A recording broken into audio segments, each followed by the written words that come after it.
যান দুর্ঘটনায় আহত ছাত্রীর বাড়িতে গেলেন বিজেপি কর্মকর্তারা। সোমবার সকালে চরিলাম ব্লকের আড়ালিয়া গ্রাম পঞ্চায়েতের রাজীব কলোনি এলাকার অসুস্থ স্কুল ছাত্রীর বাড়িতে যায় চরিলাম মণ্ডলের বিজেপির কার্যকর্তারা। উল্লেখ্য, গত 20 সেপ্টেম্বর চরিলাম দ্বাদশ শ্রেণীর বিদ্যালয়ের নবম শ্রেণীর ছাত্রী প্রিয়া দেব বিদ্যালয়ে যাওয়ার পথে একটি বাইক সজোরে ধাক্কা মারে স্কুল ছাত্রীকে। ঘটনার সাথে সাথে এলাকার জনগণ অসুস্থ প্রিয়া দেবকে বিশালগড় মহকুমা হাসপাতালে নিয়ে গেলে সেখান থেকে হাপানিয়া রেফার করা হয়। হাপানিয়া থেকে অসুস্থ প্রিয়া দেব 6 দিন হাপানিয়া হাসপাতালে চিকিৎসার পর বাড়িতে নিয়ে আসা হয় তাকে, কিন্তু প্রিয়ার শারীরিক অবস্থার এখনো উন্নতি হয়নি।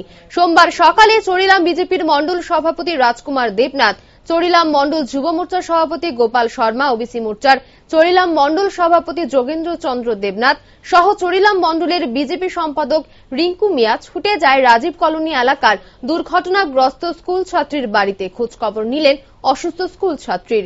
চরিলাম মণ্ডলের পক্ষ থেকে আশ্বস্ত করা হয়েছে প্রিয়া দেবের মা যেভাবে মামলা করা হয়েছে সেইভাবেই যাতে চার্জশিট জমা পড়ে সেই সহযোগিতা করবে চরিলাম বিজেপি মণ্ডল।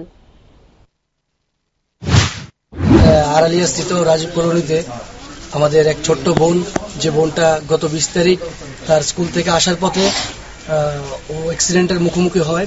ওর নাম প্রিয়া দেব, নবম শ্রেণীতে পড়ে চরিলাম তাদের শ্রেণী স্কুলে। তো ওর অবস্থা ভালো না, শ্বাস টান, পাশাপাশি পায়ে ব্যথা। তো 6 দিন হাপানিয়া হসপিটালে থেকে এসেছে। তো ওনারা এখন বার্তা দিয়েছে যে আমরা আসার জন্য। তো আমরা দেখেছি ওর অসুস্থতার হারটা অনেক অনেক পরিমাণ বেশি। তো ওর যাতে ভালো হয়ে যায় তার জন্য প্রার্থনা করি। পাশাপাশি যেহেতু ওনারা কেস করেছেন, থানায় এফআইআর করেছেন, সেই এফআইআরটাও আমরা এখন থানায় গিয়ে দেখবো এবং এটাকে কোন জায়গায় নিয়ে যাওয়া যায় আমরা সেটা দিকে লক্ষ্য রাখবো। আমি চাইতেছি আমার যে কেস দিছি, আমি কেসে যা রায় আমি আইনে গেছি, আইনে ওই যা রায় হইব তা হইব। আমি কেস তুলতাম না, কোনো মীমাংসাতে আমি যাইতাম না, আমি কোনো মীমাংসা চাইতাম না। আমার মেয়ে সুস্থ, এতক্ষণ পর্যন্ত আমি চিকিৎসা নিজেই করছি, আমি চিকিৎসা চালাই যাবো। আমার মায়েরা তো কেউ খোঁজখবর নিতেছে না, তারা যখন নিতেছে না আমার মায়ের, আমি চিকিৎসা করুন, কিন্তু আমি কেস থেকে লড়তাম না।